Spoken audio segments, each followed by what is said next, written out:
Attorney Creation. Mr. Rodriguez, before the court, I complaint number 11 CR 4304, charged with unassault, murder, assault and battery with a dangerous weapon, assault with a dangerous weapon, leading to the scene of personal injury and reckless operation of a motor vehicle, occurring on 7/25 in the town of Lowell. Commonwealth of Health, seeking free vote to deal with the gardening of the open house.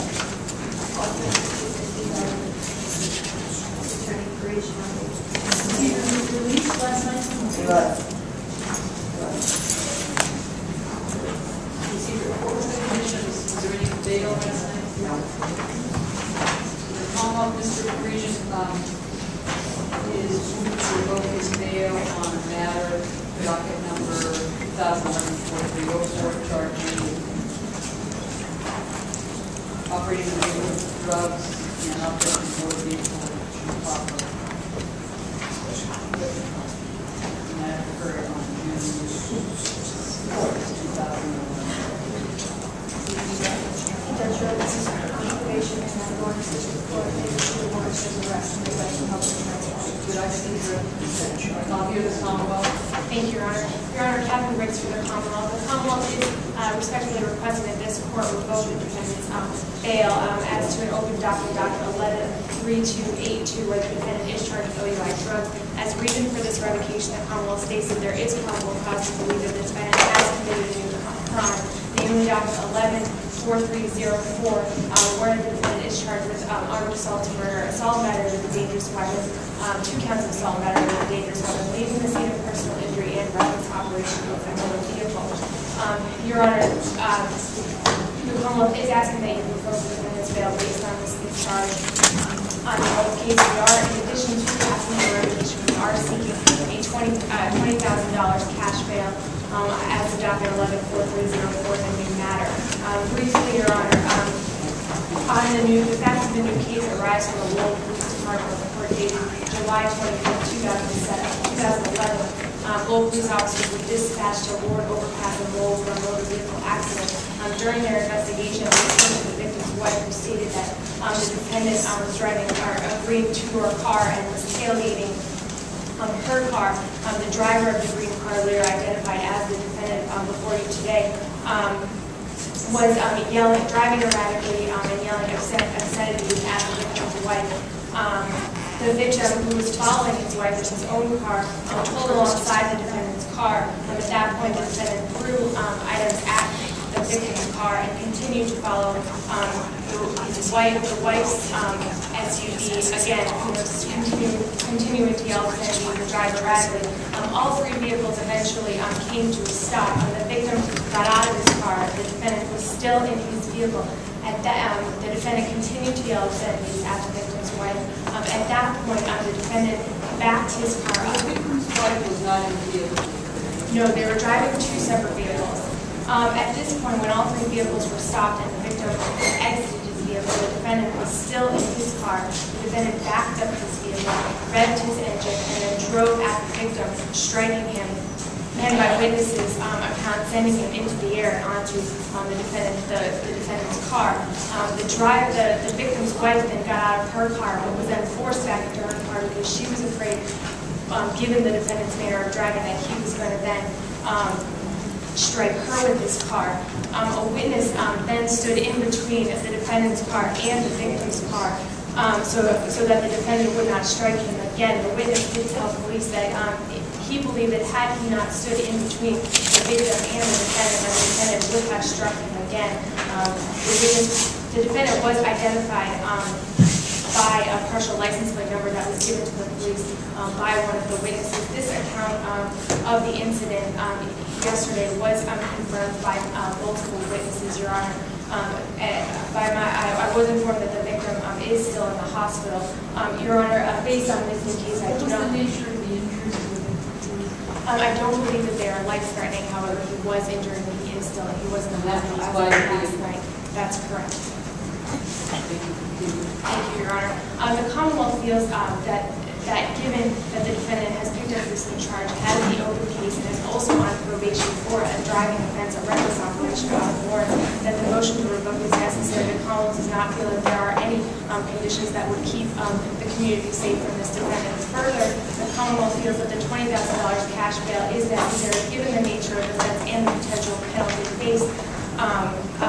As your Honor heard, he does have that open OUI drug case out of Lowell. He is on probation for operating recklessly out of warrants and has now picked up this new charge. We do feel that the $20,000 cash bail is necessary to ensure that he return an answer on these charges. Further, your Honor, we would be seeking a stay away of contact guilty plea victim. Any witnesses on that? Yes, your Honor. I'll hear you, Mr. Thank you, Judge. Judge, Mr. Rodriguez is 22 years old. Been living in the Lowell area, living in the Lowell area his entire life. He's here today with his mother and girlfriend who he lives with. He has appeared on all of his cases, as far as I know, always appeared on the case, certainly in the case that I've been representing, the one he's always appeared. In fact, appeared here today, and the Lowell police, with all the facts in the case, released him last night to be here today. Right, correct. And I think the facts of the case show why that happened, Judge. The two individuals, the alleged victim in the case, were following each other in the cars. Somehow they got a little bit separated. How old is Mr. Faria? Just one moment, Your Honor. Thank you. And how old is your client, Mr. 22. Which is the date of birth of Mr. Faria? He was born in 1980, February. What happens is they get separated. My client's car gets in between. The car in front starts driving, slowly putting the brakes on, trying, I guess, concerned that the car, her husband is not behind anymore. My client, most importantly, never gets out of his car to approach the woman. There's talk about how upset he is, screaming at him. I don't know how anybody knows this. Never gets out of the car. And then my client gets put in a really uncomfortable position. He's in a position where the car in front stops, he's behind it, and the car behind it basically blocks him in. And not only that happens, but a man gets out of the car and back and approaches him. And the question is, for everybody, what do you do? Do you stand there, not move the car, and wait to see what this person is going to do to you? Or do you do something? It was a tough decision. My client decided, I'm going to get out of here. And he started backing his car up and got out of there and brushed the alleged victim with his car. Didn't drive over him, didn't go after him. My client made the decision, I can't sit here, I don't have any weapons on me, I don't know who this person is, but he's at my window. The information shows he broke Mr. Rodriguez's mirror, side mirror, off his car. How long do I wait? What do I wait to hear what happened? Unfortunately, Mr. Rodriguez hit the gentleman, or brushed the gentleman with his car. Fortunately, Mr. Rodriguez did not get killed by this person, because who knows what this person's doing, approaching my client in his car. I don't know what this person's record is, or what his intentions were approaching my client's car. Those are the facts that the police had last night, and those are the facts everybody had last night when Mr. Rodriguez was released, because those are the facts of the case. This isn't something where my client, if you look at his record, he has no history of violence or anything like this on his record. Had no reason to go after this individual other than the fact that this individual was at his window, smashing his car, breaking his mirror, hitting his window. That's the only reason my client had, and all he wanted to do was get out of there. And he did that. I would be asking the court to release Mr. Rodriguez in person with these two cases. With respect to the Lawrence case, if there's an court should hold him and bring him up there. I understand he's due to be in court on that case on the 29th anyway. So, but on these two cases, Judge, I think he's been appearing. He was released last night, appeared here this morning. There's no indication that he would not appear for a court. He does not have a lot of money. He is working at a deli in a supermarket in Concord, supports his girlfriend with that money. I ask the court to release Mr. Rodriguez. I'm denying the motion to revoke his bail. It clearly will be held on for the violation of probation warrant and warrants. He has that is the case in Lawrence, I know, because of course he was out of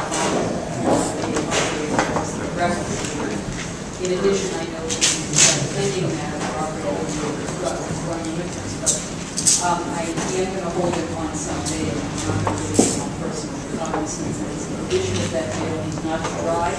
Does he have his license? Yes, sir.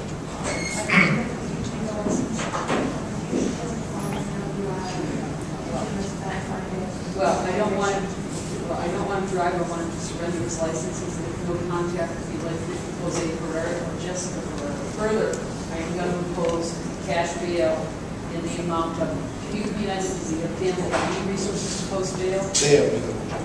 $1,000 cash bail. He's to go into custody.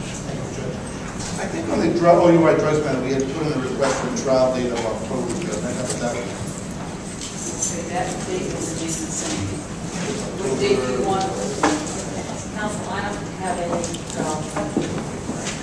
just want to talk to free trial today. So you filled out a free trial, We did before, but I filled out a trial request when I handed the clerk in the second session. I had to figure out, filled out a pre-trial form, I'm sorry, just with the date on You have a there. date. Compliance and election on there, Yeah. on the front page. 10-4. 10-4 for compliance and election on that case. All right. What about this case, sir? The one I'm holding in lieu of $1,000. I would ask for August 11th on that, Judge, on that case, Judge. He's not to drive. He's to surrender his license to probation. He has no contact with the election. All right, sir, the next item, bill set the amount of $1,000 cash bail is here approved by the president, seeking their review before the next sitting of the Superior Court, and the post jail, and should be held for transfer of the outstanding warrant to Lawrence District Court. And with regard to this other matter, that will be on for 10-4 for compliance and election. So one hit, date 11. Yes, I'm sorry. I was understood the And so Thank if you, you're Judge. arrested again, charged with any new criminal conduct, this matter remains open.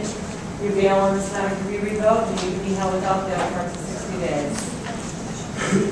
No conditions or leases. No driving and also drug victim. Surrender his license. Thank you, Judge. Thank you very much.